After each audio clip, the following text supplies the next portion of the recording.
السلام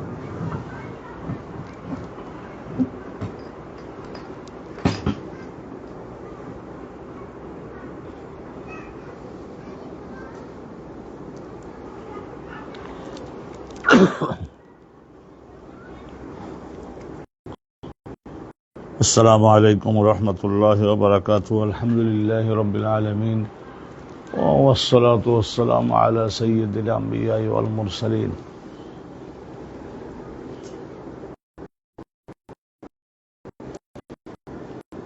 باب من دعي لطعام في المسجد. باب من دعي لطعام في المسجد ومن أجاب منه. আলহামদুলিল্লাহ, মসজিদ শুধু ইবাদতের, নামাজ আদায়ের জন্য, তালিম তরবিয়াতের জন্যই যে সীমাবদ্ধ থাকবে তা না। এই মসজিদের মধ্যে অন্যান্য আরও কী কী কর্মসূচি গ্রহণ করা যাবে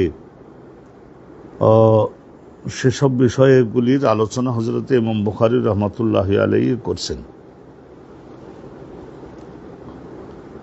এই বাবের মধ্যে আলোচনা করা হচ্ছে যে মান দুইয়া, একজন ব্যক্তিকে আমন্ত্রণ করা হলো মসজিদের মধ্যে গিয়ে লে তো আমিন খানায় অংশগ্রহণ করবার জন্য, সেটাও জায়েজ আছে। মসজিদের মধ্যে গিয়ে বলে যে খানা খাওয়ার মসজিদে যে মসজিদের মধ্যে খানা খাওয়ার কথাটা আলোচনা করা জায়েজ হবে না, এমন না, এটা মুবাহ। খানা খাওয়ার জন্য দাওয়াত দেওয়া, মসজিদের মধ্যে গিয়ে ওই খানা গ্রহণ করতে হবে। হুজুর, আমি খানা তৈরি করেছি, আমাদের বাড়িতে তশরিফ, এটা জায়েজ আছে। মসজিদের মধ্যে গিয়ে আলোচনা করাটা জায়েজ আছে। ফিল মসজিদে, মসজিদের মধ্যে গিয়ে খানায় অংশগ্রহণ করবার জন্য আমন্ত্রণ জানানো। ওমান আজাবা মিনহু, আর মসজিদের মধ্যে যারা রয়েছেন তাদের মধ্য থেকে, ওই মসজিদের মধ্য থেকেই যারা যারা রয়েছেন তারা দাওয়াত কবুল করলেন। আজাবা, ওমান আজাবা মিনাল মসজিদে, ওই মসজিদের মধ্যে থাকা অবস্থায় ও দাওয়াত দানকারী ব্যক্তির দাওয়াত কবুল করলেন, সেটাও তারাও শরিয়াত মতো গায়রে শরিয়াতি কাজ করেননি, তারাও দাওয়াত কবুল করা, দাওয়াত দেওয়া মসজিদের মধ্যে সেটাও বৈধ আছে। উপকার দানকারী একটি কাজে অংশগ্রহণ করার জন্য আমন্ত্রণ প্রদান করা মসজিদের মধ্যে, এই আলোচনাটা নিষিদ্ধ হবে না। তো হাদিসখানা শুনলে আমরা আরো স্পষ্ট হতে পারবো। ইমাম বুখারী হুজুরের উস্তাদ হচ্ছেন আব্দুল্লাহ ইবনে ইউসুফ, তার উস্তাদ ইমাম মালিক, তার উস্তাদ ইসহাক ইবনে আব্দুল্লাহ তিনি তাবিঈ ছিলেন। তিনি বলছেন যে আন্নাহু সামিআ আনাসান, তিনি হযরত আনাস বিন মালিকের জবানি থেকে শুনেছেন। ক্বালা, হযরত আনাস বিন মালিক বলেছেন যে হযরত আনাস বিন মালিক 93 হিজরি, অনেকে বলেন 93 হিজরি পর্যন্ত, 93 থেকে 95 এই হিজরিতে উনি হায়াতে ছিলেন। তো জীবনের শেষের দিকে উনি লোকদেরকে বলতেন না অনেক ঘটনা, জীবনের ঘটনা। হযরত আনাস বিন মালিক বলেন যে ওয়াজাতুন নবিয়া, আমি নবী করিম সাল্লাল্লাহু আলাইহি সাল্লামকে পাইলাম, সাল্লাল্লাহু আলাইহি সাল্লাম ফিল মসজিদ নববীর মধ্যে, ওয়া মাআহু নাসুন, ওই সময় আল্লাহর রাসূলের আশেপাশে আরো 8-10 জন সাহাবা রয়েছেন। ফাকুমতু, তো আমি আল্লাহর রাসূলের সামনে গিয়ে দাঁড়ালাম। ফাকালা লি, রাসূলুল্লাহ সাল্লাল্লাহু আলাইহি ওয়াসাল্লাম তিনি আমাকে উদ্দেশ্য করে বললেন যে আরসালাকা আবু তালহা, তার মানে হযরত আনাস বিন মালিকের মায়ের, ওনার বাপ তো মারা গেলেন, একমাত্র আনাস ভূমিষ্ঠ হওয়ার পরে ওনার আব্বা মালিক মারা গেলেন মূর্তি পুজোয় থাকা অবস্থায়। পরবর্তীতে ওনার মা উম্মে সুলাইমের সঙ্গে আবু তালহার বিবাহ হয়েছিল। তো আরসালাকা আবু তালহা আপনার এই আম্মার স্বামী আবু তালহা কি আপনাকে পাঠিয়েছেন, তোমাকে পাঠিয়েছে? ফাকুলতু নাআম, তখন আমি মসজিদের মধ্যেই আলোচনা করছেন, রাসূল জিজ্ঞাসা করলেন, আমি বললাম যে হ্যাঁ, আমাকে আবু তালহা পাঠিয়েছেন আপনার দরবারে। ক্বালা রাসূলুল্লাহ সাল্লাল্লাহু আলাইহি ওয়াসাল্লাম, তখন বললেন যে কি কাজের জন্য পাঠিয়েছেন? এখন তো জোহরের নামাজ হয়ে গেছে, জোহর নামাজের পর খাওয়া দাওয়ার বিষয়ে অংশগ্রহণ করবার জন্য নাকি? লে তো আমিন, খাওয়ার জন্য, খাবার তৈরি করছে নাকি? কুলতু নাম, তখন আমি বললাম যে ইয়া রাসূলুল্লাহ, হ্যাঁ। তখন নবী করিম সাল্লাল্লাহু আলাইহি সাল্লাম জানেন যে হযরতে আবু তালহা উনি একটু খাওয়ার আয়োজন করলে কয়েকজন মুসল্লিকেও সঙ্গে নেওয়াটার বিষয়ে তিনি দাবি জানিয়ে রাখছিলেন। হুজুর, আর রসুল আপনি আপনার আশেপাশে যারা থাকে তাদেরকে সঙ্গে আনবেন, আমরা এইভাবে আর্থিকভাবে সক্ষমতা আছে, আমরা এইভাবেই প্রস্তুতি নিয়ে থাকি।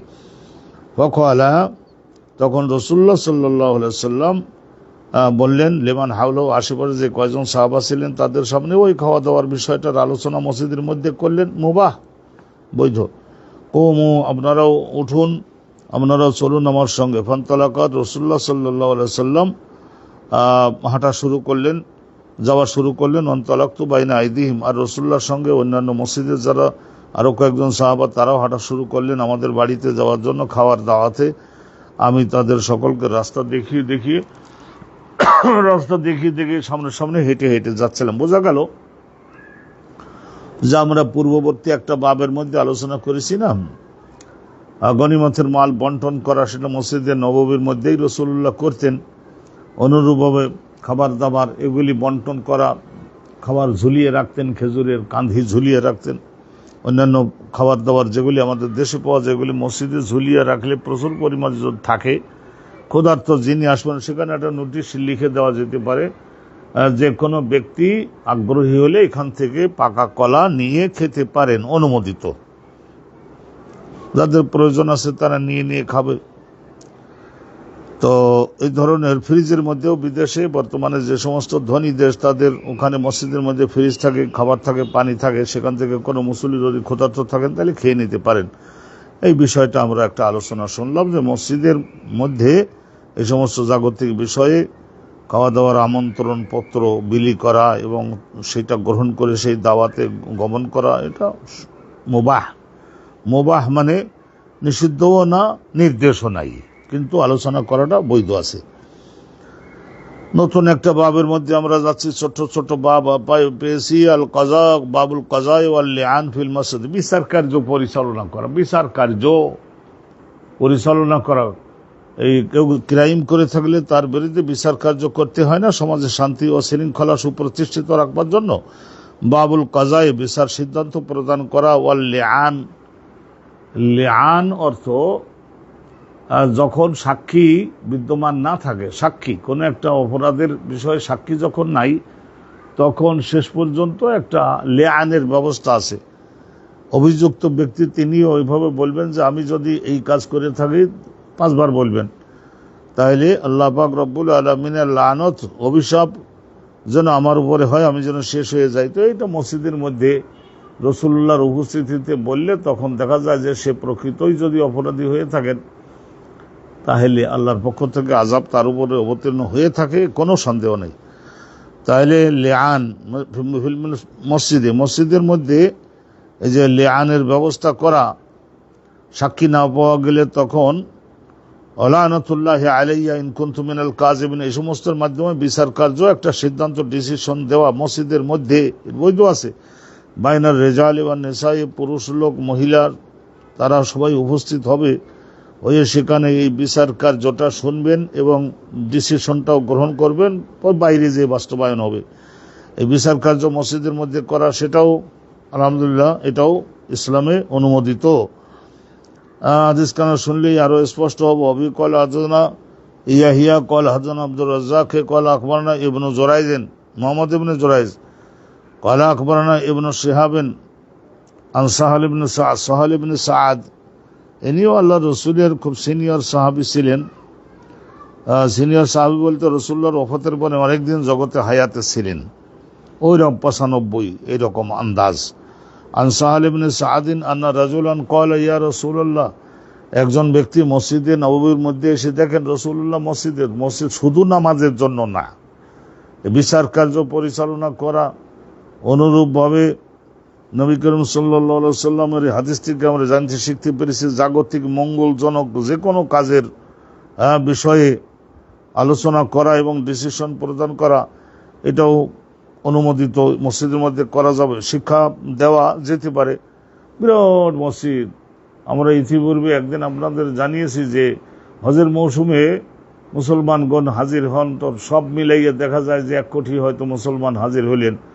তাদের নামাজ আদায়ের জন্য বড় বড় মসজিদ বানিয়ে রেখেছেন। হজের মৌসুম চলে গেলে তো ওগুলো সারা বছর পড়ে থাকবে কেন? বিদেশি যে সমস্ত কর্মচারী সৌদি আরবে কাজ করেন, তাদের সঙ্গে তাদের ফ্যামিলি আছে, বাচ্চা কাচ্চা হয়েছে, তো ওই বিদেশি যারা শ্রমিক ভাইয়েরা তাদের সন্তানদের লেখাপড়া শেখানোর জন্য ওই মসজিদের হেরেম শরীফের মসজিদগুলিকে বর্তমান সৌদি সরকার ব্যবহার করছেন। তা শিক্ষা দেওয়ার ক্ষেত্রে ব্যবহার করা যেতে পারে, শুধু নামাজ পড়ার মধ্যে মসজিদকে সীমাবদ্ধ রাখতে হবে এমন না।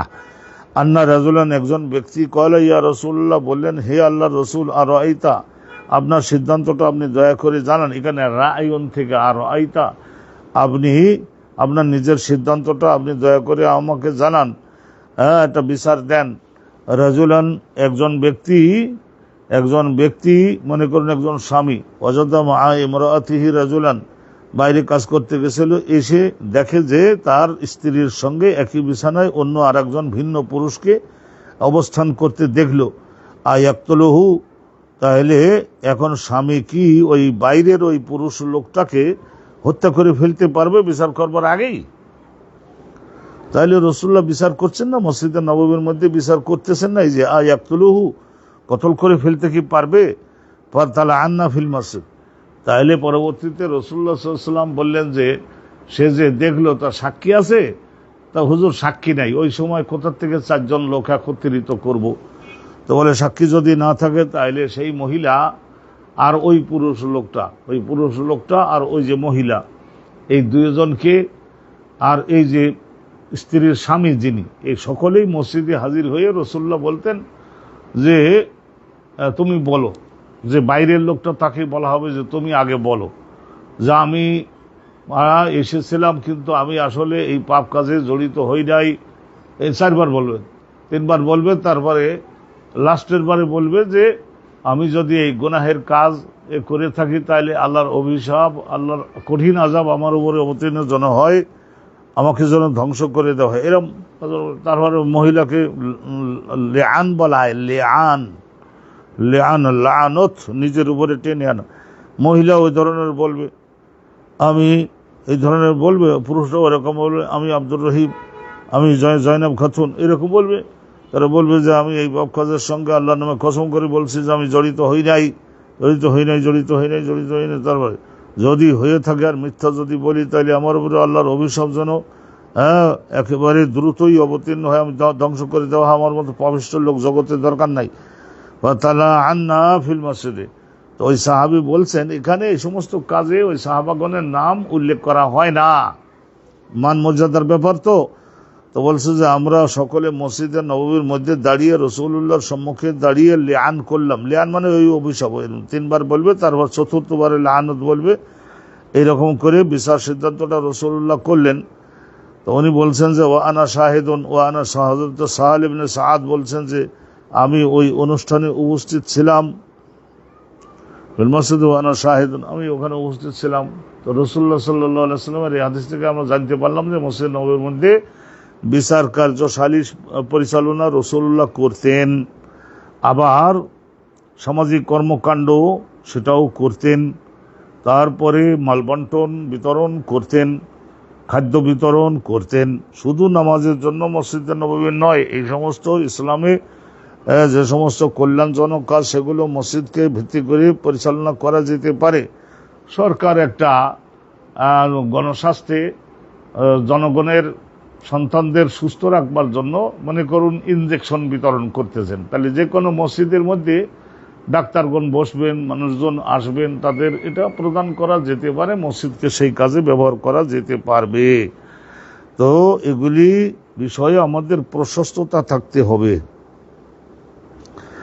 এরপরে আরো আরেকখানা বাব শুনে নিচ্ছি যে ইজা দাখালা বাইতান ইউসাল্লি হাইসু শাআ, নবী করিম সাল্লাল্লাহু আলাইহি ওয়াসাল্লামকে অনেক সাহাবী দাওয়াত দিয়ে নিতেন না নিজেদের বাড়িতে, বলতেন যে আল্লাহর নবী সারা জীবন আমরাও থাকবো না, আপনিও থাকবেন না, হুজুর দয়া করে আমাদের এই বিরাট ভিটা, এই আমাদের ঘরের মধ্যে যে কোনো একটা কামরার মধ্যে দাঁড়িয়ে আপনি একটু যদি নামাজ আদায় করে দিতেন, ওই জায়গাটাকে আমরা পরবর্তীতে মসজিদ বানিয়ে নিতাম, এবং ওই মসজিদের মধ্যে যখন আমাদের এখানে এলাকার মহল্লার মসজিদে যাওয়ার সময় কোনো সময় যদি বিঘ্ন হয় তাহলে এই জায়গায় আমাদের পারিবারিকভাবে তৈরিকৃত মসজিদে আমরা জমাতবন্দি হয়ে নামাজ আদায় করে নিতে পারবো।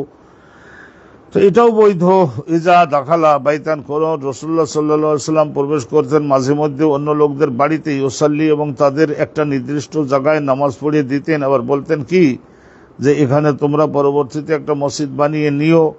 ইউসাল্লি হাইসু শাআ, তাহলে ইউসাল্লি হাইসু শাআ, তাহলে আরেকজনের গৃহে প্রবেশ করে ইউসাল্লি সালাত আদায় করে দিচ্ছেন এমন একটি স্থানে যেখানে আল্লাহ নবীকে নামাজ পড়বার জন্য বাড়ির লোকরাও বলল যে হুজুর ইয়া রাসূলুল্লাহ, এই কামরার মধ্যে দাঁড়িয়ে আপনি সালাত আদায় করে দিন।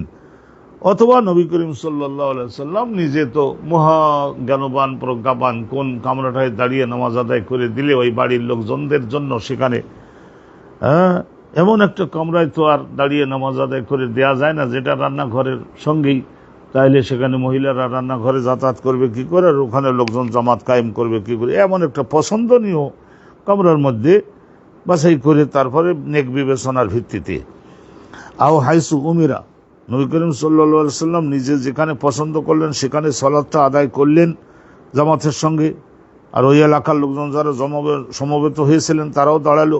আও হাইসু উমিরা, অথবা বাড়ির লোকেরা তারা আরজি করলো যে হুজুর এই কামরাটার এই স্থানে যদি আপনি দাঁড়িয়ে নামাজ আদায় করে দেন তাহলে হুজুর আমাদের জন্য বেশি উত্তম হয়। ওয়ালা ইয়াতাজাসসু, আর নবী করিম সাল্লাল্লাহু আলাইহি ওয়াসাল্লাম নামাজ আদায়ের জন্য নিজে কোনো জায়গা খুঁজে নিলেন না, বরং বাড়ির লোকেরা তারা নির্ধারণ করে দিল, এটাও বৈধ।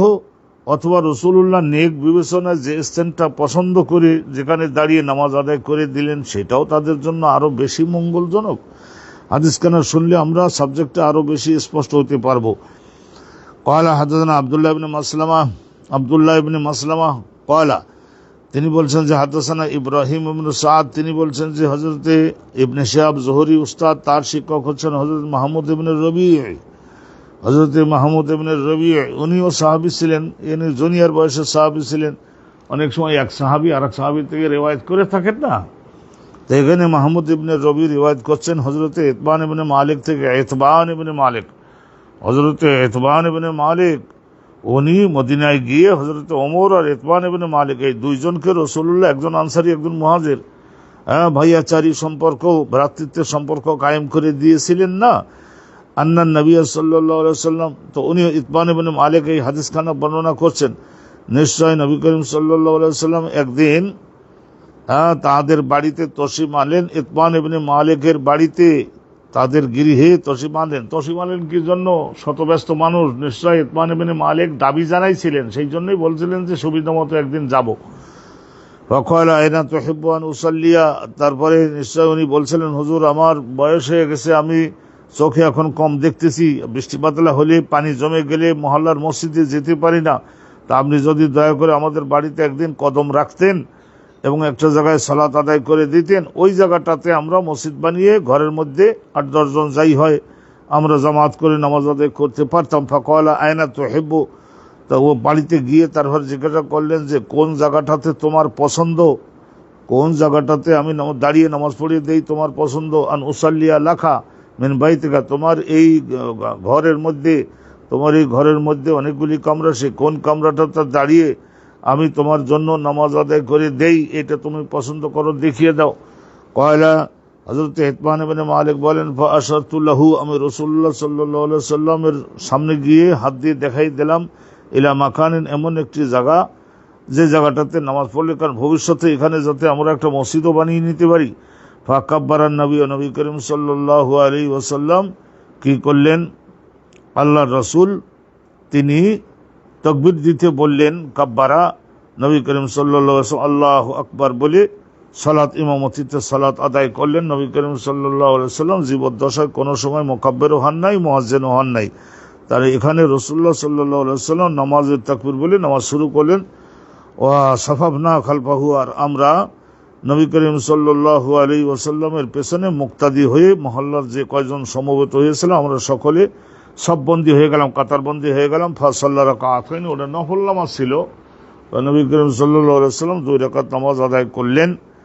আর পরবর্তীতে হযরতে ইতবান ইবনে মালিক বলেন যে ওই জায়গাটাকে আমরা পরবর্তীতে যখনই মসজিদে, মহল্লার বড় মসজিদে যেতে পারতাম না, এই জায়গাটাতে আমরা ঠিক ওই জায়গায় ইমামকে দাঁড় করিয়ে আমরা সালাত আদায় করেছি।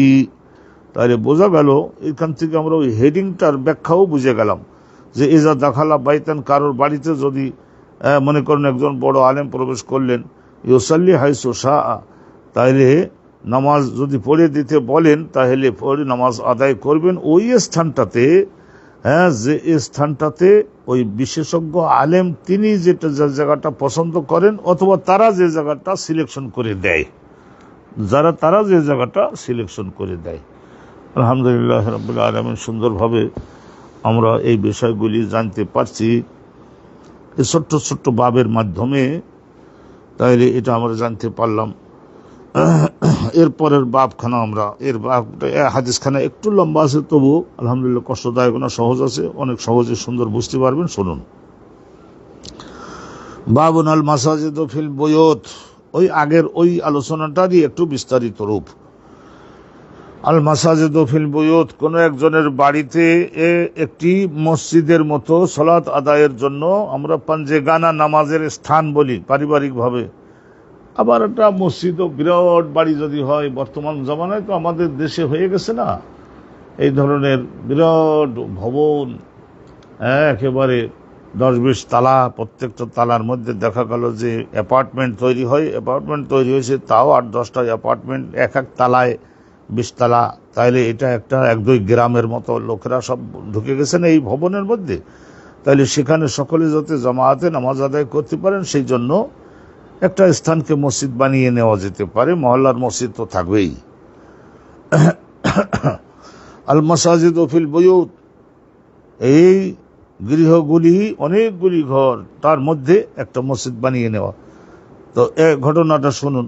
ওয়াসাল্লাল বারা ইবনে আযিব, হযরতে বারা ইবনে আযিব রাদিয়াল্লাহু তাআলা আনহু, হযরতে বারা ইবনে আযিব তিনি সালাত আদায় করেছিলেন, করতেন ফি মসজিদে দারিহি, নিজের বিরাট বাড়ি, সেখানে বাড়ির মধ্যে মনে করেন অধিবাসী প্রায় 20-30 জন পুরুষ মহিলা মিলিয়ে রয়েছেন, বসবাস করেন। তো গৃহের মধ্যে একটা মসজিদ বানিয়ে নিয়েছেন। তো সেখানে হযরতে বারা বিন আযিব আল্লাহর নবীর সাহাবী জামায়াতের সঙ্গে সেখানে নামাজ আদায় করতেন। সবাই একত্রিত হয়ে সেখানে জামাতের সঙ্গে নামাজ আদায় করতেন। তবুও নামাজটা জামাতের সঙ্গে আদায় হওয়াটা এইটাই হচ্ছে বিধান। মনোযোগ দিন, হাদিসখানা শুনুন, আরো স্পষ্ট হতে পারবেন। হাদাসানা সাঈদ ইবনে উফাইর, সাঈদ ইবনে উফাইর ক্বালা হাদাসানা লাইস, সাঈদ ইবনে উফাইরের শিক্ষক হযরত লাইস বিন সাদ মিশরের লোকিনী, ক্বালা হাদাসানি ওকায়েল, হযরত ওকায়েলের ছাত্র লাইস, তার ছাত্র বিখ্যাত তাবী ইবনে শিহাব জোহরি, তার শিক্ষক হচ্ছেন হযরত মাহমুদ ইবনে রবি আল আনসারী। হযরত মাহমুদ ইবনে রবি আল আনসারী, আনসারী মানে মদিনার। আন্না ইতবান ইবনে মালিক, হযরতে ইতবান ইবনে মালিক উনিও মদিনার লোক। ইতবান ইবনে মালিক হযরতে ওমরের সঙ্গে, যার সঙ্গে রাসূলুল্লাহ মদিনাতে হিজরত করে যাওয়ার পরে দোস্তি করাইতেছিলেন না, ভ্রাতৃত্ব কায়েম করে, ওই ইতবান ইবনে মালিক। ওহুয়া মিন আসহাবি রাসূলিল্লাহ, রাসূলুল্লাহর বিখ্যাত সাহাবী উনি। মেমান শাহিদা বদরান, বদরের যুদ্ধে 313 জনের একজন ছিলেন উনি। আর উনি মদিনার আনসারীদের মধ্যে একজন ছিলেন।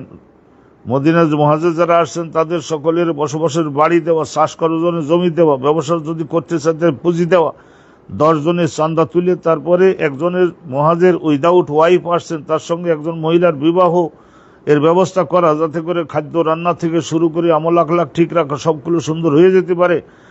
আন্নাহু আতা রাসূলুল্লাহ, হযরতে ইতবান ইবনে মালিক, হযরতে ইতবান ইবনে মালিক উনি একবার নবী করিম সাল্লাল্লাহু আলাইহি ওয়াসাল্লামের দরবারে গিয়ে বললেন কি, ফাকালা ইয়া রাসূলুল্লাহ, আল্লাহ নবী হে, কাদ আনকাতু বাসারি, হুজুর আমি এখন বয়স বেশি হয়ে যাওয়াতে আমার চোখের দৃষ্টি শক্তি একটু কমে গেছে।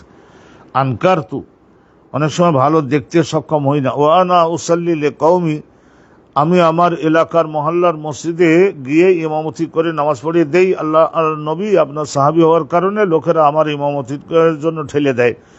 ওয়াইজা কানাতিল আমতার, কিন্তু আমার বাড়ির থেকে মসজিদে, মহল্লার মসজিদে যেতে মাঝখানে অনেকটা গাড়া গর্ত মতো আছে, এই ধরনের খাল বিলের মতো কিছুটা আছে। তো ফাইজা কানাতিল আমতার, যখন বৃষ্টির মৌসুম আসে, প্রচুর বৃষ্টি যখন হয়, সালাল ওয়াদি, সালা ইয়াসিলু, এখানে সালা ইয়াসিলু, সোয়ালো না আর সোয়ালো না, সিন ওয়াওলাম যদি হয় তাহলে আক্রমণ করা, আর সালা ইয়াসিলু মানে পানি স্রোত চলে যাওয়া। তো আর সিন হামজা লাম হলে তখন তো প্রশ্ন করা। তাহলে সাল আল ওয়াদি, ওয়াদি মানে যে সমস্ত নিচু অঞ্চল, সেগুলি পানি স্রোত প্রবাহিত হয়ে যায়। আল্লাজি বাইনি ওবাইনাহুম, ওই মহল্লার মসজিদ আর আমাদের বাড়ি এর মাঝখানে পানির ভীষণ স্রোত হয় হুজুর।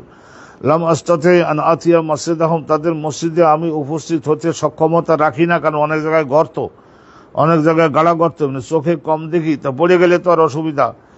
তা আমি যদি যেতে পারতাম তো অবশ্যই উসাল্লিয়া বিহিম, জনগণকে ইমামতি করে নামাজ পড়িয়ে দিতাম।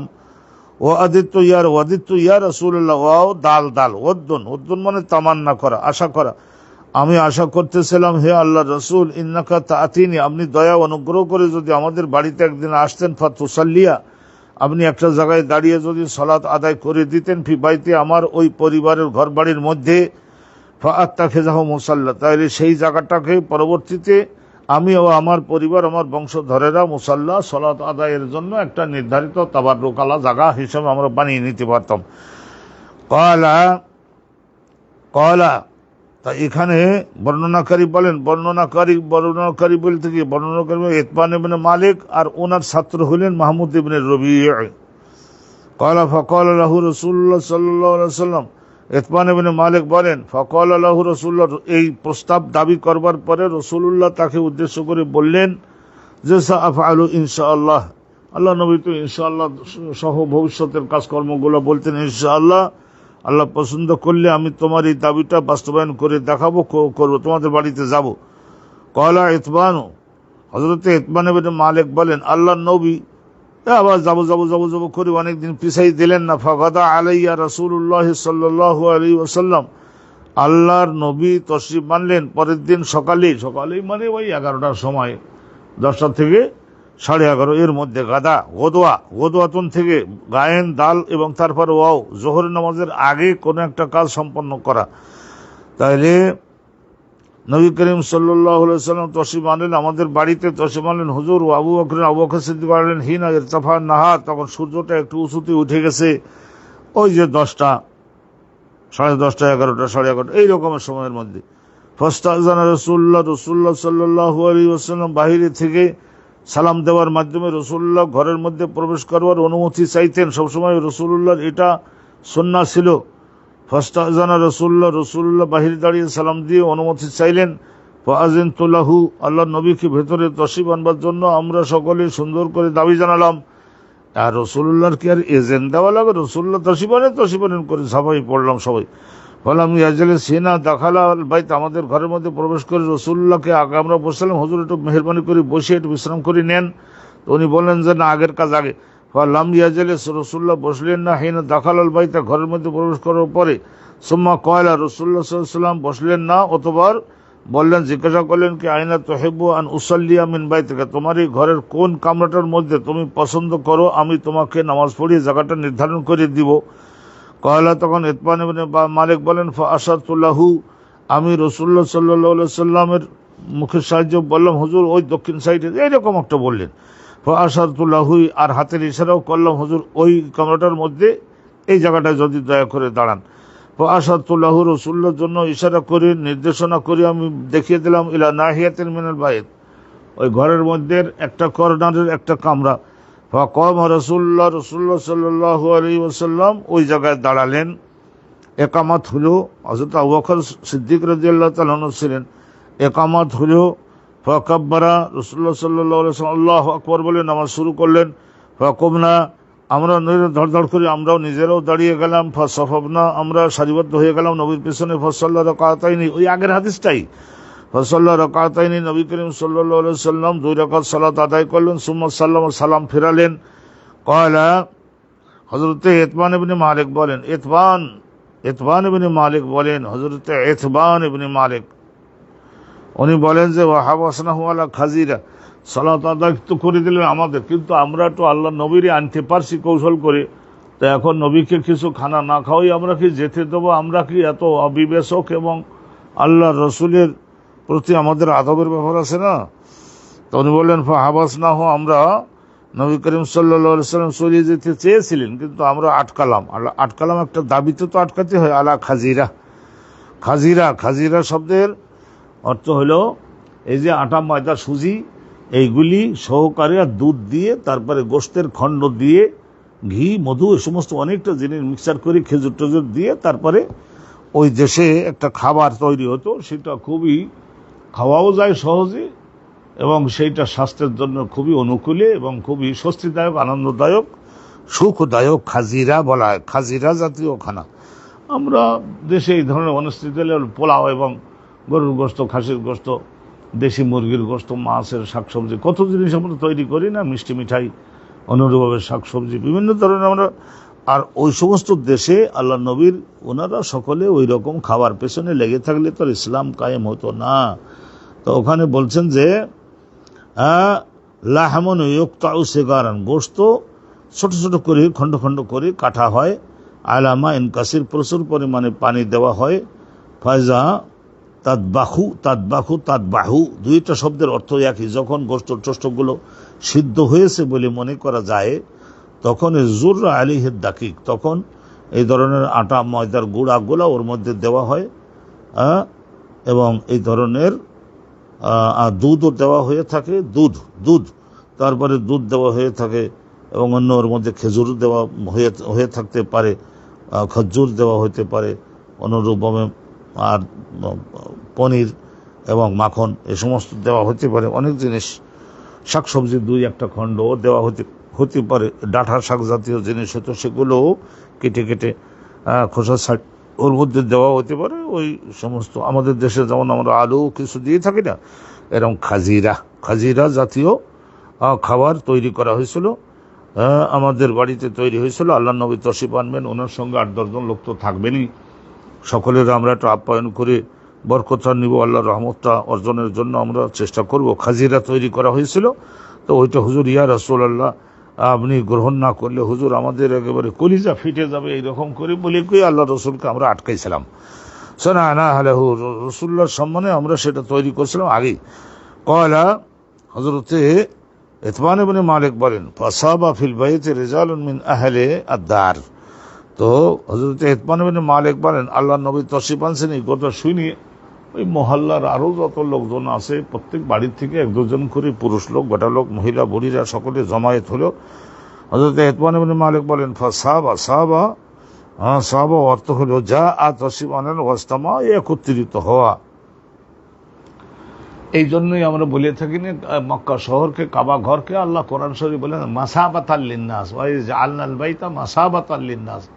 ওই মাসাবাতান মানে মুজতামাআন, পৃথিবীর সমস্ত মঙ্গলকামী, সত্যপন্থী এবং উন্নতির শিক্ষা অর্জন যারা করতে চায়, তাদের সকলের একত্রিত হওয়ার কেন্দ্র সাহাবা, মাসাবাতান, ওই সাহাবা ইয়াসুবু, মানুষদের আগমনের কেন্দ্র। তাই সাহাবা সমবেত হলেন ফিল বাইতে, আমাদের বাড়িতে সেদিন রিজালুন মিন আহলিদ দার, ওই মহল্লার বহু সংখ্যক মানুষ একত্রে সমবেত হয়েছিলেন। মনে করেন 100-200 লোক,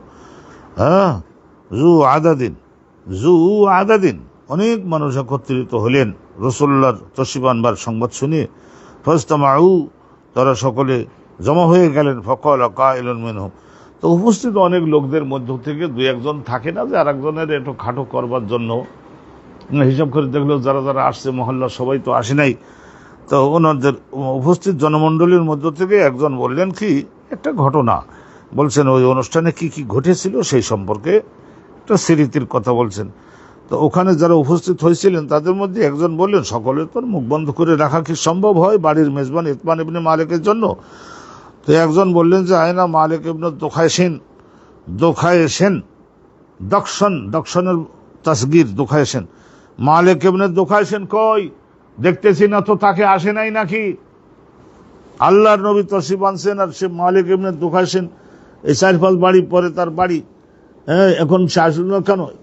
আবার অনেকেই মালিক ইবনে দোখায়েশেন অথবা ইবনুদ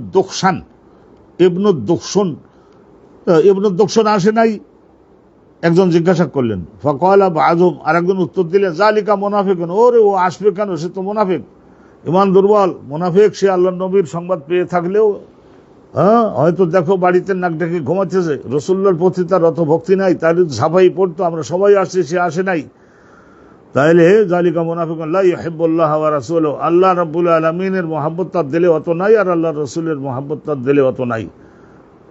ফাকালা রাসূলুল্লাহ, রাসূলুল্লাহ সাল্লাল্লাহু আলাইহি ওয়াসাল্লাম একজন আসে নাই, মালিক ইবনে দুখাইশান বা ইবনে দুকশন আসে নাই, কিন্তু তার বিরুদ্ধে বলছে রাসূলুল্লাহ নিজের এইটা তো প্রশ্রয় দিবেন না, তিনি রাহমাতুল লিল আলামিন। ফাকালা রাসূলুল্লাহ তখন বলেন লা তাকুল যালিকা হা, আর একজন যে আসে নাই তার বিরুদ্ধে এই সমস্ত আদুউল্লাহ ওয়া আদুউর রাসূল এই সমস্ত কথা বলতে নেই। লা তাকুল, বলো না, যাকা এই ধরনের কথা একজন অনুপস্থিত লোকের বিরুদ্ধে এই ধরনের কথা বলো না। আলা তারাহু, আলা তারাহু, তুমি দেখো না, এটা জানো না, তুমি এটা দেখো না, জানো না, কি দেখো না জানো না? ইন্নাহু কাদ ক্বালা, সে তো কলেমা ঘোষণা করেছে, কলেমা পড়েই তো সে ইসলামে ঢুকেছে। ইন্নাহু কাদ ক্বালা লা ইলাহা ইল্লাল্লাহ ওয়া আন্না মুহাম্মাদান রাসূলুল্লাহ, কত তো সে ঘোষণা দিয়েছে ইউরিদু বিযালিকা ওয়াজহাল্লাহ, তাইলে সে তো নিশ্চয়ই এই কলেমা ঘোষণার মাধ্যমে আল্লাহ পাক রব্বুল আলামিনকে সন্তুষ্ট করবার ইচ্ছায় কলেমা ঘোষণা করেছে। তো রাসূলুল্লাহ যখন এই বকাটা দিলেন, ওই সমস্ত মন্তব্য করতে যখন নিষেধ করলেন, তখন ওই সাহাবী বললেন কি আল্লাহু ওয়া রাসূলুহু আলামু, আসলে আল্লাহ জানেন, আল্লাহ রসুল জানেন, আল্লাহ রসুল যেটা বলতে বলেন আমরা তো সেইটার মধ্যেই আছি। তো তখন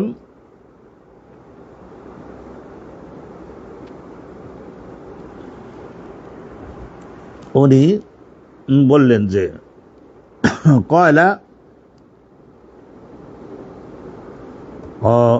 হযরতে ইতবান ইবনে মালিক বলেন, হযরতে ইতবান ইবনে মালিক বলেন, বা ওই ব্যক্তি, যে ব্যক্তি ওই ইবনে দুকশন তাকে খারাপ বলছিলেন যিনি, ফাইন্না নারা ওয়াজহাহু ওয়া নসিহাতাহু ইলাল মুনাফিকিন, আমরা নবী করিম সাল্লাল্লাহু আলাইহি ওয়াসাল্লাম এর বিষয়ে আমরা সব সময়ের জন্য এইটা, আমরা নবী করিম সাল্লাল্লাহু আলাইহি ওয়াসাল্লামের বিষয়ে আমরা সব সময় এটা জানি, ওয়াজ্জাহু ওয়া নসিহাতাহু ইলাল মুনাফিকিন, নবী করিম সাল্লাল্লাহু আলাইহি ওয়াসাল্লাম সব সময়ের জন্য বিশেষ মনোযোগ দিয়ে থাকতেন, আল্লাহর রাসূল বিশেষ মনোযোগ দিয়ে থাকতেন, আর রাসূলুল্লাহ সব সময়ের জন্য মঙ্গলের পথ দেখাতেন মুনাফিক যারা তাদের প্রতি। কয়লা রাসূলুল্লাহ সাল্লাল্লাহু আলাইহি ওয়াসাল্লাম এরপরে বলেছিলেন ওই অনুষ্ঠানে যে অনেক লোক আসছে, তো নামাজ পড়ি, একটা নতুন মসজিদ ভবিষ্যতে হবে, উদ্বোধন করলেন, তারপরে উপস্থিত জনমণ্ডলীকে কি কৌশল অবলম্বন করতে হবে সেই বিষয়গুলোতেও রাসূলুল্লাহ তো কথা বললেন। কয়লা রাসূলুল্লাহ এরপরে বললেন ফাইন্নাল্লাহ আযজা ওয়া জাল্লা, নিশ্চয় আল্লাহ পাক রব্বুল আলামিন ও আল্লাহর রাসূল কাদ হারামা আলান নার, জাহান্নামে যাওয়া হারাম আল্লাহ বানিয়েছেন ওই সমস্ত লোকদেরকে, মান ক্বালা লা ইলাহা ইল্লাল্লাহ, লা ইলাহা ইল্লাল্লাহ ওয়া আন্না মুহাম্মাদান রাসূলুল্লাহ, এইটাও বলতে হবে শুধু লা ইলাহা ইল্লাল্লাহ, এই আল্লাহর তাওহীদ বিশ্বাস করলে বর্তমানে আখিরি জামানার নবীর নবুয়ত এবং তিনি যে খতমুর রসুল, রাসূলুল্লাহ সর্বশেষ নবী, লা নাবিয়্যা বাদাহু, এসব বিশ্বাস যদি না করে আর রাসূলুল্লাহর রিসালাত যদি বিশ্বাস না করে, তাহলে শুধু লা ইলাহা ইল্লাল্লাহ বললে তাহলে এখানে মুসলিম মুমিন হওয়া যাবে না। এটা তো আমরা সকলে পরিষ্কার জানতে হবে এবং আমাদের জানা উচিত, এবং আমরা জানি মান ক্বালা লা ইলাহা ইল্লাল্লাহ ইয়াবতাগি বিযালিকা ওয়াজহাল্লাহ, তাহলে নবী করিম সাল্লাল্লাহু আলাইহি ওয়াসাল্লাম বলতেন এই কলেমা যারা ঘোষণা করে জাহান্নামের আগুন তাদের জন্য হারাম হয়ে যায়। ইমানের দাওয়াত রাসূলুল্লাহ ওই অনুষ্ঠানে দিলেন। ইবনে শিহাব জুহরি বলেন সুম্মা সাআলতু, পরবর্তীতে আমি এই ঘটনা সম্পর্কে আবার জিজ্ঞাসা করেছিলাম হুসাইন ইবনে মুহাম্মদ আল আনসারীকে, ওই যে হুসাইন ইবনে মুহাম্মদ আল আনসারীকে, ওহু আহাদু বনি সালেম, এই বনু সালেম গোত্রের একজন বিশিষ্ট আল্লাহ নবীর সাহাবী।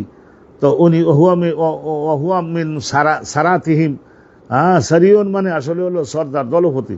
তো ওই যে বনু সালেম গোত্রের লোকদের, বনু সালেম গোত্রের যে গোত্রের রাসূলুল্লাহ গিয়েছিলেন ওই গোত্রেরই আর একজন বিশিষ্ট ব্যক্তি ও দলপতি ধরনের লোক ছিলেন, ইনিও হুসাইন ইবনে মুহাম্মদ আল আনসারী। ওনার কাছেও জিজ্ঞাসা করেছিলাম এই মাহমুদ ইবনে রবি যে হাদিসখানা বর্ণনা করলেন, এই হাদিসখানা সম্পর্কে ফাসাদ্দাকাহু বিযালিকা, তো উনি বলেছিলেন তার মানে এই যে হুসাইন ইবনে মুহাম্মদ আল আনসারী বনু সালিমি, উনিও বলেছিলেন যে হ্যাঁ, মাহমুদ ইবনে রবি ইতমান ইবনে মালিকের বাড়িতে আল্লাহর নবী তশরিফ নেওয়ার, আর ওই একটা যখন বৃষ্টি বাদলা হয় তখন ওই ঘরের মধ্যে নামাজ জামাতে আদায় করবার জন্য একটা জায়গা নির্ধারণ করে দেওয়া, আর এরপরে যে সমস্ত বক্তব্য রাসূলুল্লাহ বলেছিলেন ওই মর্মে এটা সহি ঘটনা, এটা আমিও জানি। আল্লাহর নবী তশরিফ নিয়েছিলেন ওনাদের বাড়িতে। তাহলে এখান থেকে আমরা এই বিষয়টা জানতে ও শিখতে পারলাম যে আল মাসাজিদ ও ফিল বুয়ুত, পারিবারিকভাবে মসজিদ তৈরি করে সেখানে পাঞ্জেখানা নামাজ আদায় করা বিশেষ পরিস্থিতিতে সেটা ইসলামে অনুমোদিত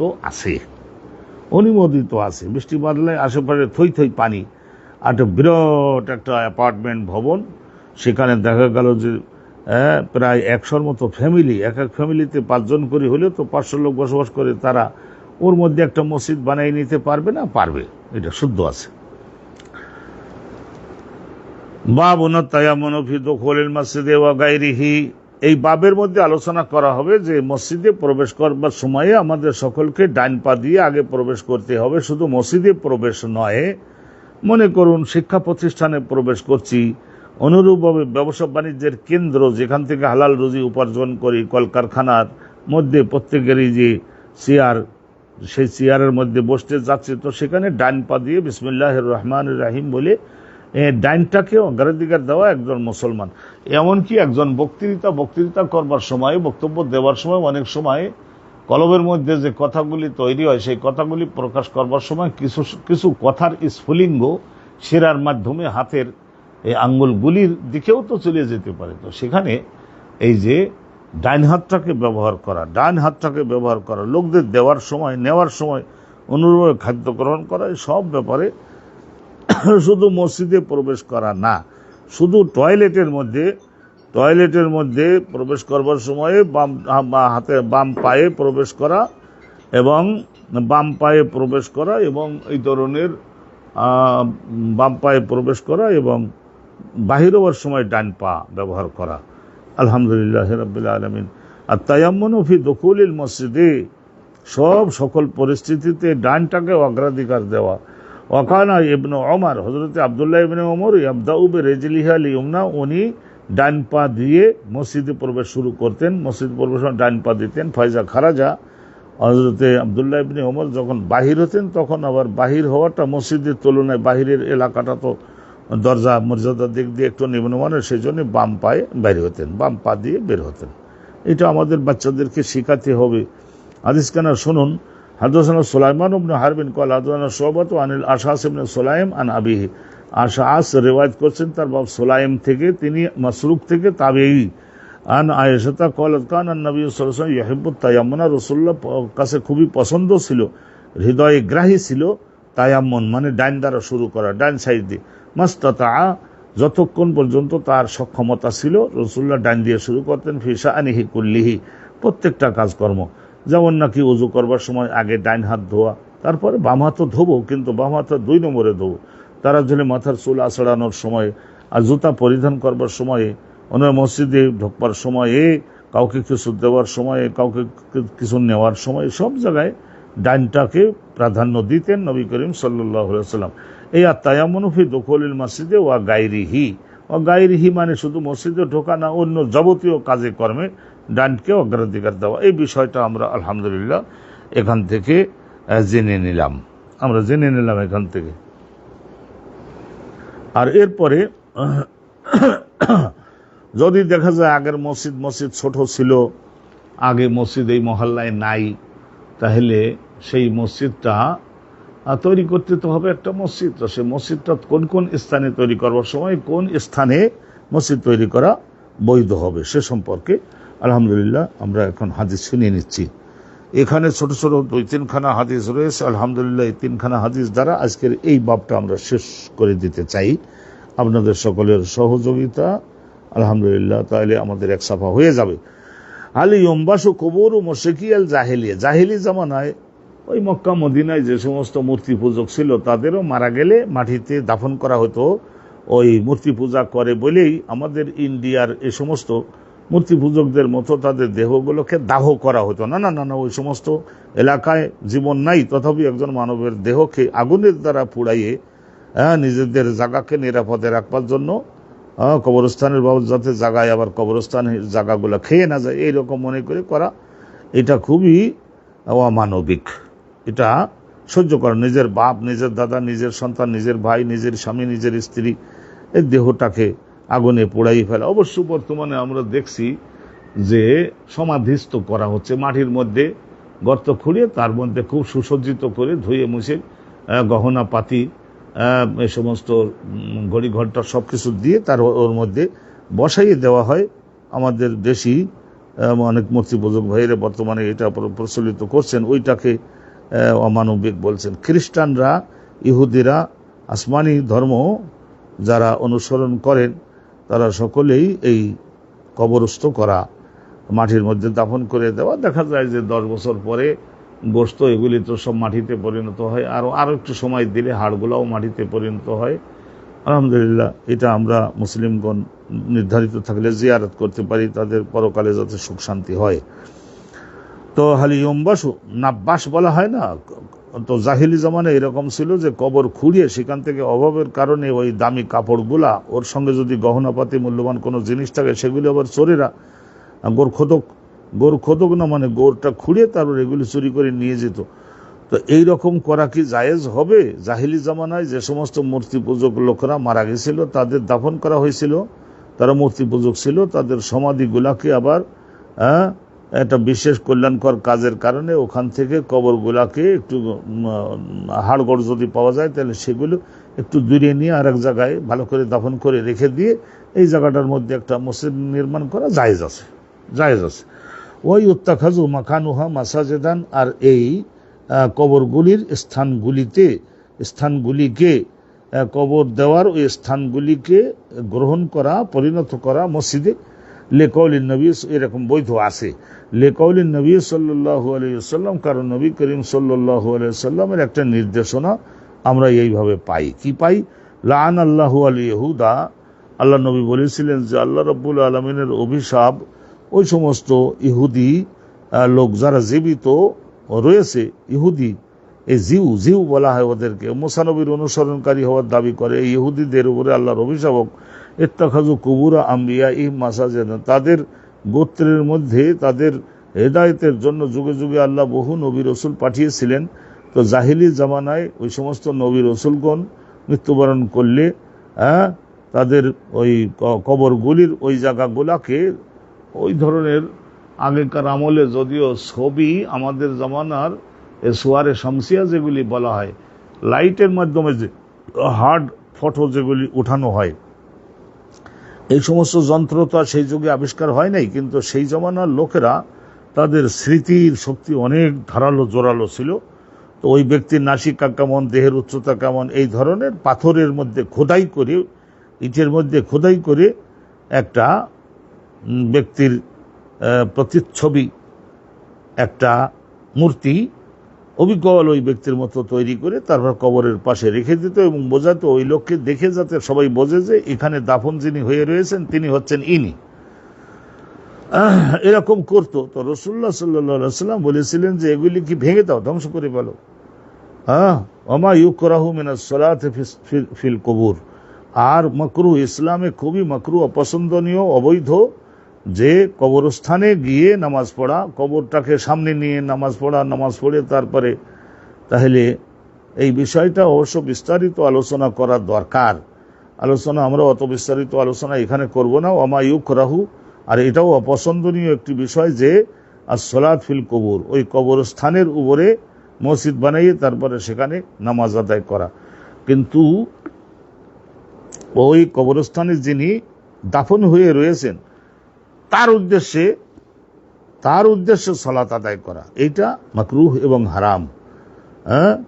এবং বিশেষ করে ওর কবরকে ইচ্ছাপূর্বক, অন্যান্য ভালো মসজিদ থাকা সত্ত্বেও কবরটাকে সামনে নিয়ে তারপর পেছনে দাঁড়িয়ে নামাজ পড়া, এর দ্বারা মানুষেরা বিভিন্ন রকমের উল্টাপাল্টা ব্যাখ্যা গ্রহণ করতে পারে না, তা সেই জন্য এটা মাকরুহ।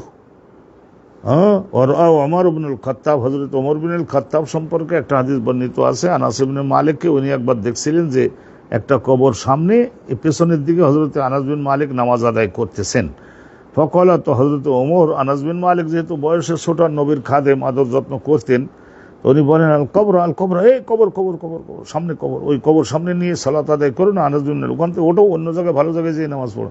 ওয়ালাম ইয়ামুরহু বিল ইআদা, তো ওই যে নামাজগুলো উনি পড়েছিলেন সেই নামাজগুলি হয় নাই, পুনরায় আবার পড়ো, এটা হযরত ওমর বলেন নাই। তার মানে ওইটা উনি তো নামাজ ওখানে পড়েছেন, নামাজ পড়েছেন আল্লাহর জন্য, ওই কবরের যিনি অধিবাসী তার জন্য তো আর হযরত আনাস বিন মালিক নামাজটা তো আর পড়েন নাই।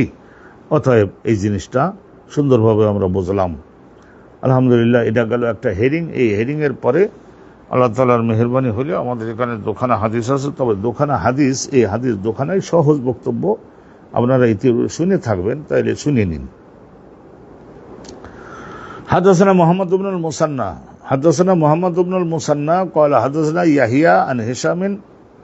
মুহাম্মদ ইবনুল মুসান্না ইমাম বুখারী হুজুরের উস্তাদ, তার শিক্ষক ইয়াহিয়া, তার শিক্ষক হিশাম, তার শিক্ষক নিশ্চয় ওরওয়া, ওনার বাপ। হিশামের শিক্ষক বেশিরভাগ দেখা যাচ্ছে হযরত ওরওয়া। ওরওয়ার শিক্ষিকা তো হলেন আম্মাজান আয়েশা সিদ্দিকার ভাগিনা ছিলেন না ওরওয়া। তো আন্না উম্মা হাবিবা বা উম্মু সালেমা, হযরতে উম্মু হাবিবা, হযরতে উম্মে হাবিবা আর উম্মু সালেমা, এই দুইজনই রাসূলুল্লাহ, দুইজন স্ত্রী, যাকারাতা, রাসূলুল্লাহর সামনে আলোচনা করছিলেন কানিসাতান, কানিসা, কানিসা খ্রিস্টানদের যে ইবাদত করবার জায়গা, কানিসা বলা হয় গির্জা। তো এই গির্জার আলোচনা রাসূলুল্লাহর সামনে করছেন। গির্জা ওনারা দুজন কোথায় দেখলেন? ওই যে হিজরত করে একবার রেড সি বলা হয়, লাল সাগর, যেটা সৌদি আরবের জেদ্দা শহরের ওই পশ্চিম পাড়ে, লোহিত সাগর যেটা আমরা বলি না, এই লোহিত সাগর পাউড়ি দিয়ে তারপরে ওই পশ্চিম পাড়ে নাজ্জাশির দেশে গেছিলেন না হিজরত করে। নাজ্জাশি খ্রিস্টান ছিলেন, কিন্তু ভালো খ্রিস্টান ছিলেন, ধর্মপরায়ণ খ্রিস্টান ছিলেন। তার ওখানে মানুষদের বিরুদ্ধে জুলুম করতে দিত না কাউকে, তা সেই জন্য হিজরত করে হাবশায় গেছিলেন না। তো ওই হাবশার মধ্যে একটা কানিসা ওনারা দেখছিলেন, দুইজন, কেটা উম্মে হাবিবা আর উম্মে সালেমা। কানিসা গির্জা দেখছিলেন। রাইনাহা বিল হাবশা, হাবশায় যখন গেছিলেন ওই সময় দেখছিলেন যে ওখানে আছে ফিহা তাসাবির, ওখানে বহু সংখ্যক কবর, আর কবরের পাশে অনেক মানুষের ওইভাবে পাথরের বানানো মূর্তি, সুরাত, ভাস্কর্য, এটা দেখছিলেন। অনেকেই বলেন যে মূর্তি আর ভাস্কর্যের মধ্যে পার্থক্য আছে। আসলে তবুও ইসলামে দুইটাই এড়িয়ে যেতে পারলে ভালো। বর্তমান জমানে ফাজাকারাতা যালিকালিন নবী, দেখছিলেন যে এই ঘটনাটা মদিনাতে এসে দুইজন রাসূলুল্লাহর সামনে একবার বর্ণনা করলেন। তো রাসূলুল্লাহ ওনাদের দুইজনের বর্ণনা শুনে এটা বলছিলেন, ইন্না উলাইকা, নিশ্চয় ওই খ্রিস্টানরা, ইযা কানা ফীহিমুর রাজুলুস সালেহ, তাদের মধ্যে, তাদের সমাজে যখন কোনো ইবাদতকারী ব্যক্তি, ওলি আল্লাহ এবং নবী রাসূল তাদের মধ্যে যদি থাকেন, ফামাতা, তখন এরপরে যদি ওই অলি আল্লাহ বা ওই নবী মারা গেলেন, বানাও আলা কবরিহি, তো তার কবরের উপরে মসজিদান, এমন একটা ভালো করে মসজিদ বানাতো, ও সওয়ারু ফিহি তিলকা সুওয়ার, আর ওখানে যিনি যিনি দাফন হয়ে আছেন তাদের সকলের সুরাত বলতে ওই যে মূর্তি তা তৈরি করে রেখে দিত। বলতো কি যে ওই ব্যক্তিকে দেখলে তার ইবাদতের গভীরতাটা স্মরণে পড়বে, ওইরকম গভীরতা দিলে নিয়ে আমরা ইবাদত করতে পারবো, এই ভালো নিয়ত বলে। কিন্তু এটা শরিয়াতে নিষিদ্ধ।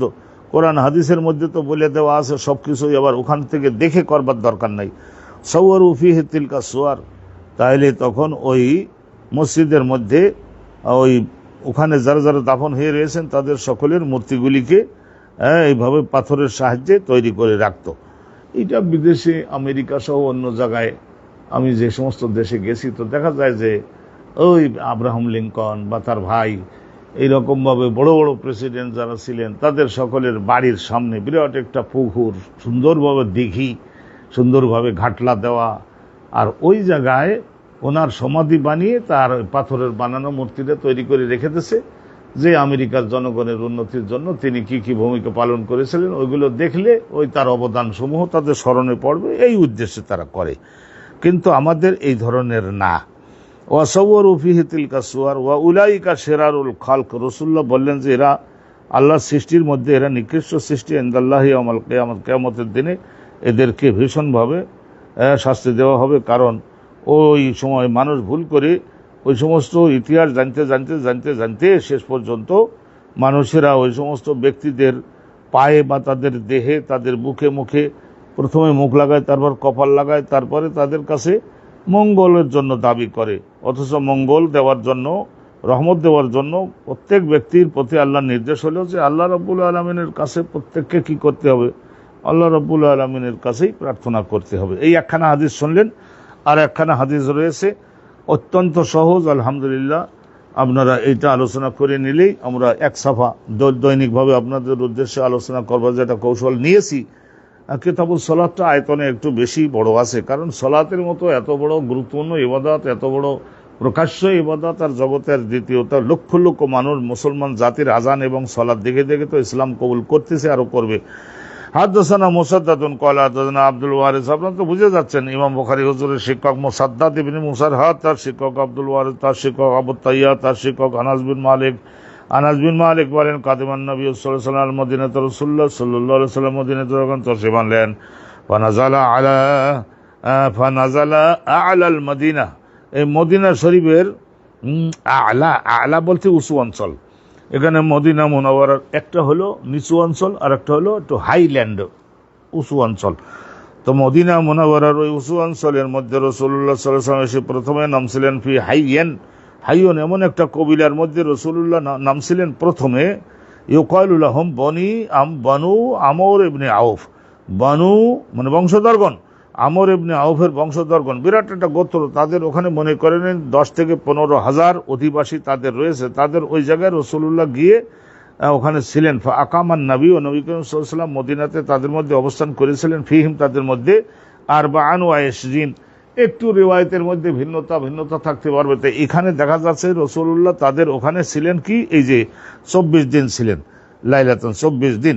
সুম্মা আরসালা ইলা বানি নাজ্জার, অথবা রাসূলুল্লাহ সাল্লাল্লাহু আলাইহি ওয়াসাল্লাম যখন 24 দিন হয়ে গেল, তখন রাসূলুল্লাহর দিলের মধ্যে এটা তো আমার কেন্দ্র না, অস্থায়ী ভিত্তিতে আমি এখানে আসি। সুম্মা আরসালা ইলা বানি নাজ্জার, তো রাসূলুল্লাহ সাল্লাল্লাহু আলাইহি ওয়াসাল্লাম 4-5 জন লোক বা 3 জন বিশিষ্ট মুরব্বী গার্জিয়ান লোকদেরকে পাঠিয়ে দিলেন। কাদের কাছে পাঠিয়ে দিলেন? বনু নাজ্জার। আর আগে ছিল যে ওটা বনু আমর ইবনে আউফ, ওখানে রাসূলুল্লাহ 24 দিন ছিলেন। ওখান থেকে 2-3 জন বুদ্ধিমান, সামাজিকভাবে নেতৃত্ব দিতে পারে, বুঝিয়ে বলতে পারে কথা, এই রকমের বাছাই করে 3 জনকে রাসূলুল্লাহ পাঠালেন। আরসালা ইলা বানি নাজ্জার, বনু নাজ্জারের মধ্যে নবী করিম সাল্লাল্লাহু আলাইহি ওয়াসাল্লামের আত্মীয় স্বজন ছিল। রাসূলুল্লাহ দাদাও বিয়ে করছিলেন এই পরিবারে, আর নবী করিম সাল্লাল্লাহু আলাইহি ওয়াসাল্লামের আব্বাও তো বিবাহ করেছিলেন এই পরিবারে। বনু নাজ্জার মানে কাঠ মিস্ত্রি হতে পারে, ওই কাঠের সাহায্যে দরজা জানালা তৈরি করা, অনুরূপভাবে বসবার জন্য যে সমস্ত টুল, এই যন্ত্রপাতি, এই সমস্ত তৈরি করতেন। তো সেই জন্যই অনুরূপভাবে উটের পিঠে, ঘোড়ার পিঠে বসবার জন্য, সুবিধার জন্য কাঠের, এই সমস্ত কাঠের জিনিসপত্র তৈরি এককালে করতেন। রাসূলুল্লাহ যখন গেছিলেন তখন করতেন কিনা 2-1 জন করতেও পারেন। আর কাঠের কাজ করেছে বলে যে তাদের ইজ্জত ডাউন হয়ে যাবে তা মনে করেন কেন? সুম্মা আরসালা ইলা বানি নাজ্জার, আবার অনেকে বলে তুজ্জার মানে ব্যবসায়ী, তা না, নাজ্জার। সুম্মা আরসালা ইলা বানি নাজ্জার, বনু নাজ্জার লোকদের নিকটে রাসূলুল্লাহ 3-4 জন লোক পাঠিয়ে দিলেন। আর তাদেরকে বললেন যে একটু অনুরোধ করুন তারা যাতে আমার সঙ্গে একটু দেখা করতে আসেন। ফাজাউ মুতাকাল্লিদিন আস-সুয়ুফ, তো ওনারা সকলে, রাসূলুল্লাহ বলেছিলেন যে 2-5 জন নেতৃবৃন্দ আসুন। তো তারা আসলেন সকলে, এই ঘাড়ের মধ্যে ধারালো কোষমুক্ত তলোয়ার ঝুলাইয়ে এইরকম আসলেন। 20-40 জন আসলেন মুতাকাল্লিদিন, ঘাড়ে ঝুলাইয়ে আনলেন তলোয়ার। তার মানে বোঝালেন যে আমরা এই দেশে কোনো ঘর জমাই না, আমরা শক্তিশালী লোক। ফাকাআন্নী আনজুরু ইলা নবী সাল্লাল্লাহু আলাইহি ওয়াসাল্লাম আলা রাহিলাতিহি, তো পরবর্তীতে রাসূলুল্লাহ সাল্লাল্লাহু আলাইহি ওয়াসাল্লাম তো তাদের দাবি অনুপাতে রাসূলুল্লাহ রওনা দিলেন তাদের ওখানে যাবেন বলে। আগে তো থাকলেন, তো এখানে ওই বনু আমর ইবনে আউফের এখানে 24 দিন থাকলেন, তাদের কাছ থেকে বিদায় নিলেন। ফাকাআন্নী, হযরতে আনাস বিন মালিক বলেন, এখানে বর্ণনাকারী তো হযরতে আনাস বিন মালিক ছায়ার মতো থাকতেন মদিনাতে। নবী পাক কোথায় যাচ্ছেন, কি করতেছেন, কি ঘটনা ঘটতেছে।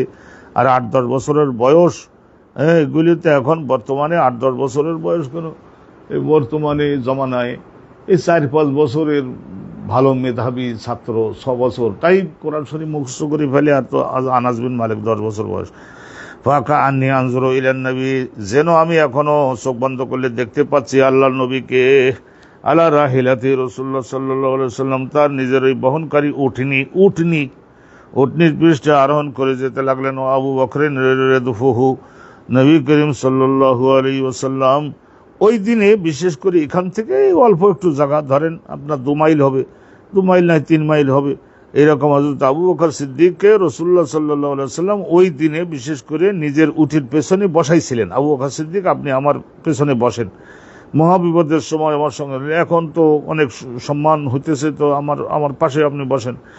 রাসূলুল্লাহ সাল্লাল্লাহু আলাইহি ওয়াসাল্লাম তাকে আবু বকর সিদ্দিককে নিজের পেটে বসাই নিয়েছিলেন। ওয়া মালা বানুন নাজ্জার, মালা বানুন নাজ্জার হাওলাহু, তো বনু নাজ্জার গোত্রের যে সমস্ত লোকজন 40-50 জন যারা আসছিল, মালাউন নেতৃবৃন্দের, এই মালাউন শব্দের থেকে মোল্লা বলা হয়, মোল্লা, তার মানে এই ধরনের 50 জন লোক তলোয়ার সহ তারা রাসূলুল্লাহর বহনকারী উটের চতুর্বারে এরকম বেষ্টন করে ভরপুর করে দিয়ে নিয়ে যাচ্ছেন না, তা এই ধরনের বলা হয় যে, বলে এমন বডিওয়ালা লোক যে বসলে চেয়ার ভরে যায়, আর যখন আলোচনা করে তখন শ্রোতাদের কলিজা ভরে যায়, আর যখন শ্রোতারা দেখে তা চোখ ভরে যায়। এই মালাউন শব্দের অর্থ হলো ভর দে না, ভরপুর করে দিতে পারা। এ মোল্লা ওমর, নাম শুনেছেন না আপনারা? এ মোল্লা আলী কারি, বড় বড় আলেমদেরকে মোল্লা বলা হয়, মোল্লা খারাপ শব্দ না। হযরত নবী করিম সাল্লাল্লাহু আলাইহি ওয়াসাল্লাম এই মালা বনু নাজ্জার গোত্রের নেতৃবৃন্দ, তারা সকলে রাসূলুল্লাহ হাওলাহু চতুর্দিক দিয়ে বেষ্টন করে নিয়ে যাচ্ছে। হাত্তা আলকা, নবী করিম সাল্লাল্লাহু আলাইহি ওয়াসাল্লাম বেফেনাই আবি আইয়ুব, পরবর্তীতে রাসূলুল্লাহ সাল্লাল্লাহু আলাইহি ওয়াসাল্লামের এই উটটা, নবী পাক সাল্লাল্লাহু আলাইহি ওয়াসাল্লামের এই উটটা গিয়ে শেষ পর্যন্ত রাসূলুল্লাহকে নামিয়ে দিল আবু আইয়ুব আনসারী, মদিনাতে বর্তমানে মসজিদে নববীর একটুখানি দক্ষিণ পাড়ে, এখানে হাইকোর্ট জজ কোর্ট যেটা হয়েছে, মদিনার প্রভিন্সিয়াল হাইকোর্টের যে সেন্ট্রাল বিল্ডিং যেটা, এইটা আমরা ওখানে যাই এবং দোয়া পড়ি, এবং রাসূলুল্লাহ সাল্লাল্লাহু আলাইহি ওয়াসাল্লামের যারা খেদমত করছিলেন তাদের জন্য দোয়া করে থাকি আমরা। তো আবু আইয়ুব আনসারীর বাড়ির উঠানে গিয়ে তারপরে তো উটটা আল্লাহর নির্দেশে নিজের মাথাটা কান্ধটা এরকমভাবে মাটির মধ্যে রেখে দিল।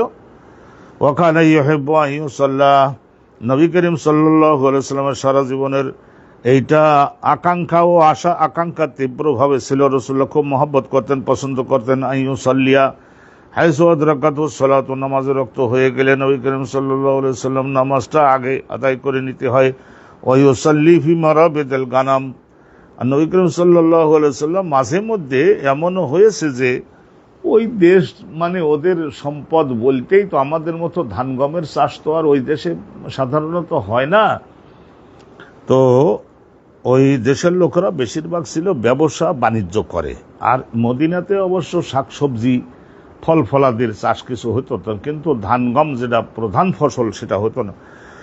ওয়া ইউসাল্লি ফি মারাবিদিল গানাম, তারা সকলে ভেড়া বকরি দম্বা গাধা খচ্চর ঘোড়া আর উট মহিষ এবং গরু, এই সমস্ত, আর হাঁস মুরগি, বিভিন্ন জাতের হাঁস মুরগি, এই সমস্ত পশু প্রাণীগুলো পুষতেন, পুষে সেগুলি আবার বিক্রি দিতেন, নিজেরও জবাই করে গোশত খাইতেন এইগুলি।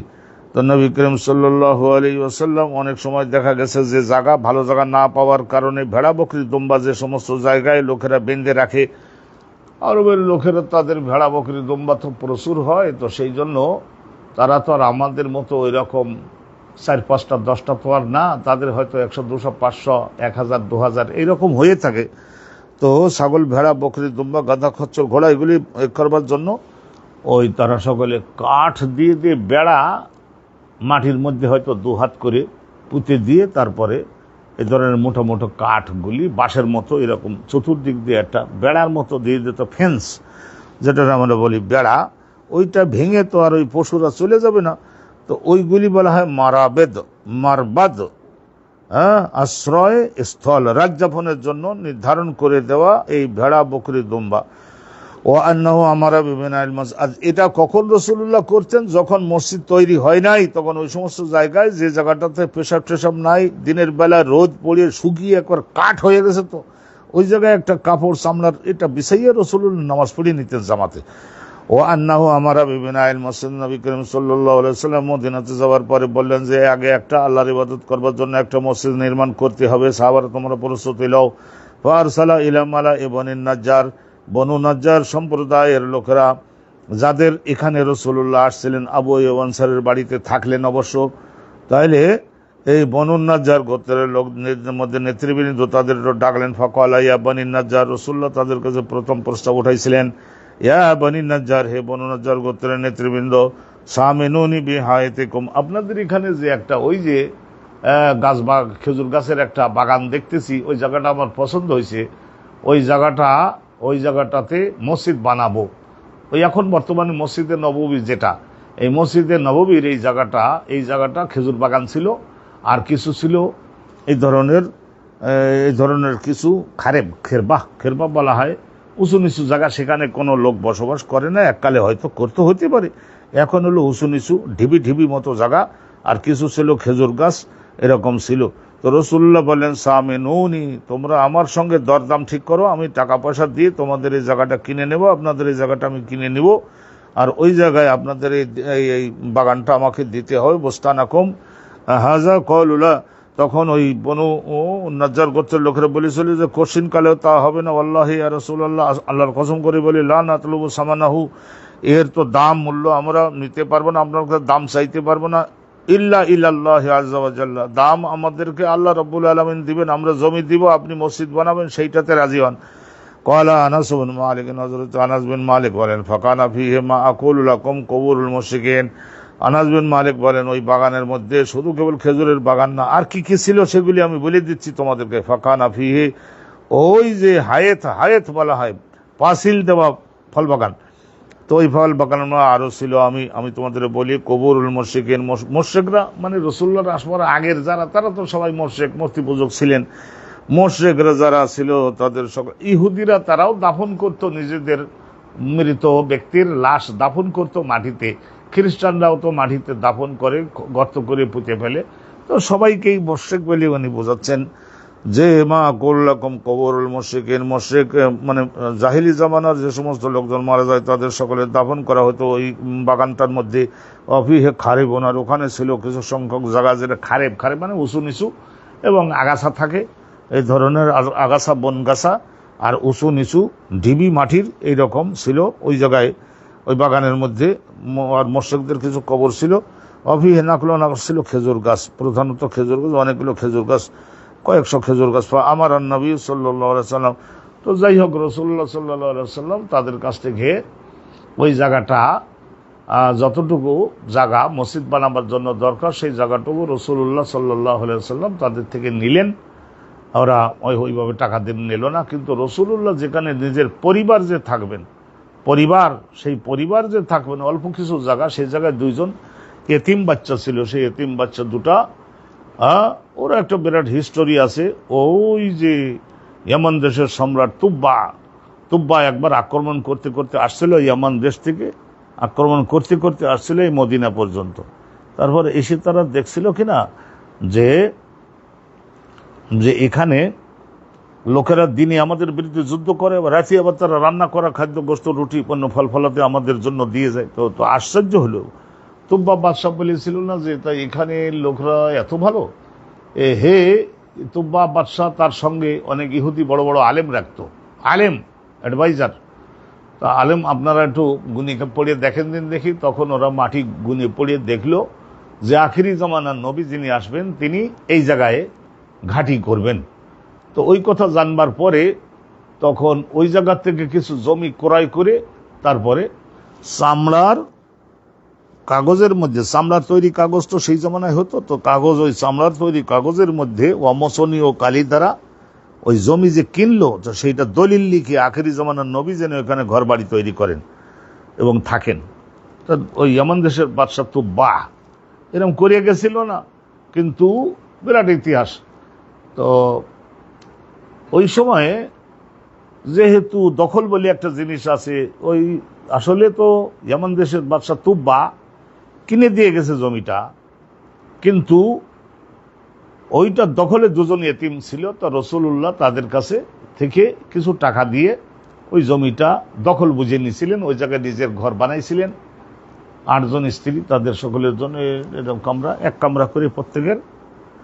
আর ওই যে বনু নজ্জার গোত্রের লোকদের ওই ফল বাগান, আর কিছু ছিল ফাঁকা জমি, আর কিছু ছিল এই ধরনের জাহিলি জমানার লোকজনেরা মারা গেলে ওখানে দাফন করছে।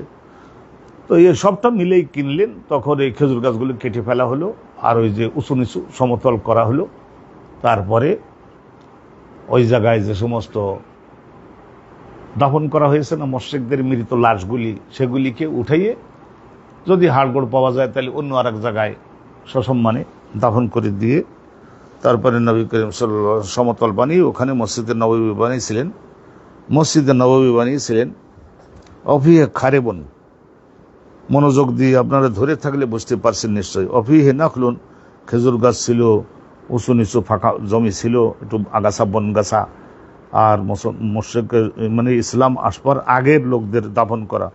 তো রাসূলুল্লাহ সাল্লাল্লাহু আলাইহি ওয়াসাল্লাম নির্দেশ দিলেন বেকবুরিল মুশরিকিন, ওই মুশরিকদের কবরগুলি সম্পর্কে ফান্নব্বেসাত, সেগুলি হাড়গোড় সহ ওটাই পাশে একটু দূরে অন্য আরেক জায়গায় মাটিতে পুঁতে রাখা হলো। সুম্মা বিল খারেব, অতঃপর যে উঁচু নিচু জায়গাগুলো ছিল সেগুলি সম্পর্কে নবী নির্দেশ দিলেন, সেগুলি কেটে কেটে সমতল বানানো হলো।